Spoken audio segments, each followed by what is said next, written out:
আজকে আবহাওয়াটা পুরোপুরি কিন্তু বলতে গেলে মেঘলা। আকাশে প্রচুর মেঘ, কিন্তু রোদের দেখা নেই। তো যাই হোক, এখন বাজে সকাল 11টা, কিন্তু পুরো অন্ধকার হয়ে আছে সব কিছু।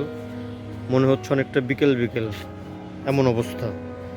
যাই হোক, আজকে মূলত ছাদ বাগানের যে মেইন কাজটি আমরা করব সেটি হচ্ছে নতুন কিছু সিডস আজকে আমরা ছাদে বসাবো।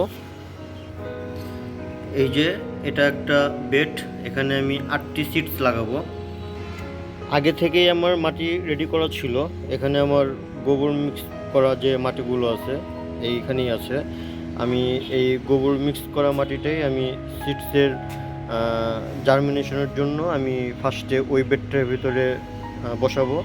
তারপর যদি ওখান থেকে চারা গজায় তাহলে আমি এটাকে বস্তার ভিতরে আর কি ফাইনালি বসাবো। আর আমি মূলত যে সিডসটি আজকে বসাবো সেটি হচ্ছে শীতকালীন একটি সবজি, সিম। আর আমি আগের ভিডিওতেও বলেছিলাম যে আমি আমার এই জায়গাটার ভিতরে একটা মাচা সিস্টেম করে দিব, যাতে লতানো যে গাছগুলো আছে সেগুলো যাতে এই জায়গাতে সুন্দর মতো হয়।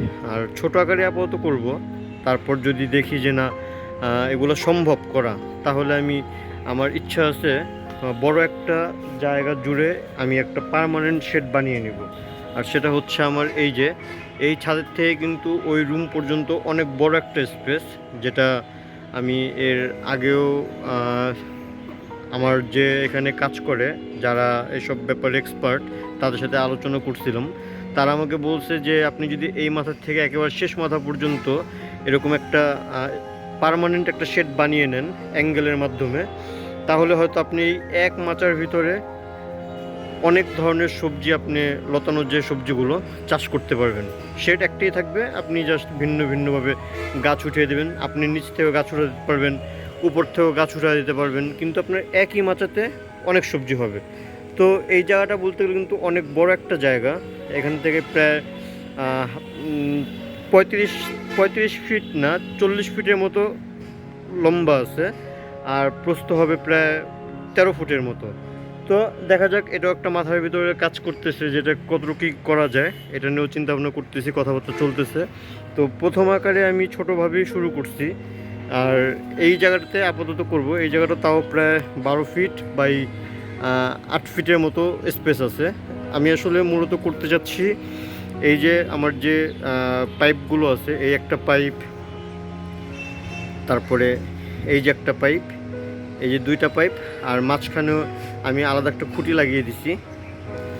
আমি ঠিক এই জায়গা থেকে নেট করে উপরে নেট করে দিব, যাতে এখানে লাউ প্লাস সিম প্লাস লতানোর যে গাছগুলো আছে মোটামুটি করা যায়। সেজন্য নিচে একটি অটোমেটিক, মানে আপনার এটা কি বলে, কি শাক বলতে পারবো না, আমি যতটুকু আইডিয়া করতেছি এটা হয়তো কুমড়া, মিষ্টি কুমড়া হতে পারে।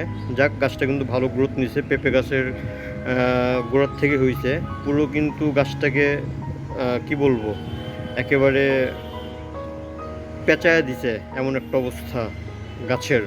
তো যাই হোক, আরও আমি যে করলা শেড করছিলাম, করলার শেডে কিন্তু আমি মাশাল্লাহ ভালো একটা ফিডব্যাক পাইছি। এখন পর্যন্ত কিন্তু আমার ভালো পরিমাণ করলা এতটুকু জায়গাতেই হচ্ছে। তো এখান থেকে মূলত কিন্তু আমার ইন্সপায়ার হওয়া যে লতানো গাছ করব, সবজি করব। আগে কিন্তু আমি ফল গাছ পর্যন্তই সীমাবদ্ধ ছিলাম। আমি কিন্তু প্রচুর ফল গাছ লাগাইছি আমার ছাদে, কিন্তু আমার ছাদে সবজি গাছ বলতে কিছুই ছিল না বা নেই। কিন্তু এখন আমার যেহেতু এই যে সামান্য কিছু জিনিস দিয়ে কিন্তু আগ্রহটা বাড়ছে সবজি গাছ করার প্রতি। যেমন যে গাছে গাছে ভেন্ডি হয়ে আছে, দেখতে খুবই ভালো লাগতেছে ব্যাপারগুলো। যে কটা গাছ আমার ভেন্ডি আছে প্রত্যেকটা গাছে আমার ভেন্ডি হচ্ছে। আর গতকালকে আমি বলছিলাম যে এই করলার যে বেডটা, এখানে কিছু খাবার দিয়ে দিব। তো আমি গোবর সার আর কিছু মানে ডিমের খোসা, এগুলো কিন্তু ভালোভাবে মাটির সাথে মিক্স করে দিছি। আর এখানে আমার একটা বেগুনের চারা লাগিয়েছিলাম। তো যাই হোক, গাছগুলো ঠিক আছে, দেখি এবার করলার কীভাবে ফলন পাই। আর পাশাপাশি আমি আরেকটা শেড করছি করলার, সেটাও একটু আপনার সাথে শেয়ার করি।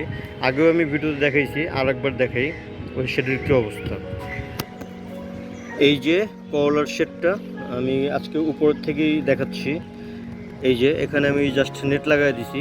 আমার যে গলিটা, আমি এই গলির থেকে আপনাদেরকে দেখাচ্ছি। ওই যে আম গাছের যে ড্রাম, ঠিক ওই জায়গাটাতেই কিন্তু আমি করলাগুলো চারা বসায় দিছি। আর এই যে সাজনা গাছটা আছে, সাজনা গাছের গোড়াও কিন্তু আমি কিছু চারা বসায় দিছি। এই যে এই দুই জায়গা থেকে আমি চারাগুলো বসায় দিছি, যাতে দুই জায়গার থেকেই সুন্দরভাবে গাছগুলো বাড়তে পারে। এবং ঠিক মিডলেই আমি নেটের ব্যবস্থা করে দিছি, যাতে দুই জায়গার থেকেই চারাগুলো একই নেটে উঠে উপরে উঠে, এবং এখানেই আমি কাটিং করলে যাতে গাছগুলো একটু ভালোভাবে বেশি ঝাঁকড়া হতে পারে সেই ব্যবস্থাই করে দিছি। কারণ এই গলিতে তেমন গাছ লাগানোর মতো নাই, বা গলিতে গাছ লাগানো যাবে না, সেজন্যই কিন্তু আমার মূলত এই ব্যবস্থাটা করা, যাতে এই গলিটাও আমার কাজে লাগে, সেজন্যই। পাশাপাশি আমার যে বড়ই গাছটা, আমি যখন গাছ আমার ছাদে বসাই, আজকে প্রায় গাছ বসানোর এক মাস বা 25 দিন এমন হবে। তো এটার আপডেট যদি বলি, এরপর আর কোনো ধরনের শ্যুট করা হয়নি গাছ বসানোর পর। এটা কিন্তু আল্লাহর রহমতে মাশাআল্লাহ খুব ভালো একটা গ্রোথ নিছে। যারা আমার নিয়মিত ভিডিওগুলো দেখেন তারা কিন্তু অবশ্যই জানেন, আমি যখন এই গাছটা বসেছি তখন কিন্তু ভিডিওতে একটা ভিডিও শ্যুট করে কিন্তু আমি আমার চ্যানেলে আপলোড করছি। যাই হোক, ওই লিঙ্কটা আমি আমার ডেসক্রিপশনে দিয়ে দেবো, যারা দেখেননি অবশ্যই দেখে নেবেন। তো এই গাছটা কিন্তু মাশাআল্লাহ ভালো গ্রোথ নিছে, নতুন নতুন পাতাও প্রতিটা ডালে ডালে ছাড়তেছে। তো প্রতি ডালেই কিন্তু নতুন পাতা। আমি যখন নার্সারির থেকে গাছটা কালেক্ট করি তখন তারা বলে দিছিল যে হয়তো এটা এবারও ফল দিতে পারে, তা না হলে আগামীবার থেকে ফল দিবে। এখন আমি জানি না ফল পাবো কি না। আর আমার এইসব ফুল গাছ সম্পর্কে কোনো আইডিয়া নেই, কারণ আমি ফার্স্ট টাইম যেহেতু ফুল গাছ ছাদে বসেছি। তো দেখা যাক, অপেক্ষায় আছি এটা কি বড়ই বা কীরকম হতে পারে। আমার বলছে এটা খুব মিষ্টি বড়ই, এবং বড়ইর সাইজটাও খুব সুন্দর হয়, একটু বড়ও হয়। তো দেখা যাক, গাছটা কিন্তু মাশাআল্লাহ মোটামুটি ভালো গ্রোথ নিছে, এবং গাছটা কিন্তু পুরোপুরি সুস্থ আছে। তারপরে আমি নিয়মিত স্প্রে, কীটনাশক স্প্রে, ফাঙ্গিসের স্প্রে সবই করি। তো দেখা যাক। ছাদ বাগানে এই জিনিসটা কিন্তু সবার নজর কাড়ে। এই যে একটা ফুল, এটা কিন্তু ভেন্ডি গাছের ফুল, এই ফুল থেকেই কিন্তু ফলটা আসে। যাই হোক, খুবই সুন্দর লাগে ব্যাপারগুলো। উপর থেকে যখন দেখতেছি তখন কিন্তু খুবই ভালো লাগতেছিল। আবার আকাশে রোদ উঠে গেছে, মানে মেঘলা আকাশ। উপর থেকে যদি আমি আমার ছাদ বাগানটা একটু দেখাই, ছোট্ট পরিসরে ছাদ বাগান করা, তবে এগুলো আমি আস্তে আস্তে চেঞ্জ করে ফেলবো। এই যে ফাঁকা ফাঁকা যে জায়গাগুলো আছে, এই জায়গাগুলোতে আমি আস্তে আস্তে কিছু কিছু করে হলেও সবজি সেট করব। আর মাচার যে ব্যাপারটা বলছি, বা আমি যে একটা পার্মানেন্ট সেট করতে চাচ্ছিলাম, এই জায়গাটাতে আমি পার্মানেন্ট একটা সেট করতে চাচ্ছিলাম ছোটো আকারে, যেখানে আমি লতানো গাছগুলো দিয়ে দিব। এই যে এটা উপর থেকে আমি একটু আপনাদের দেখাই, এই জায়গাটা আমি সেট করতে চাচ্ছিলাম আপাতত। আর হ্যাঁ, আমি ইনশাল্লাহ এটা করব। আমি যেহেতু আপনাদেরকে একটু আগে দেখিয়েছি, আমি শীতকালীন সবজি সিম, এটার সিডস কিন্তু অলরেডি আমি প্রসেসিংয়ে রাখছি। এটা আমি হয়তো আজকে বসিয়ে দিব। আর ঠিক এই যে আমার যে এই ছাদের এই জায়গাটুকু, হয়তো আমি পুরো জায়গাটুকু নিব না, কিন্তু আমি আমার এখানে যে টিনটা আছে, এই টিনের বরাবর আমি কিন্তু একটা শেড বানাবো।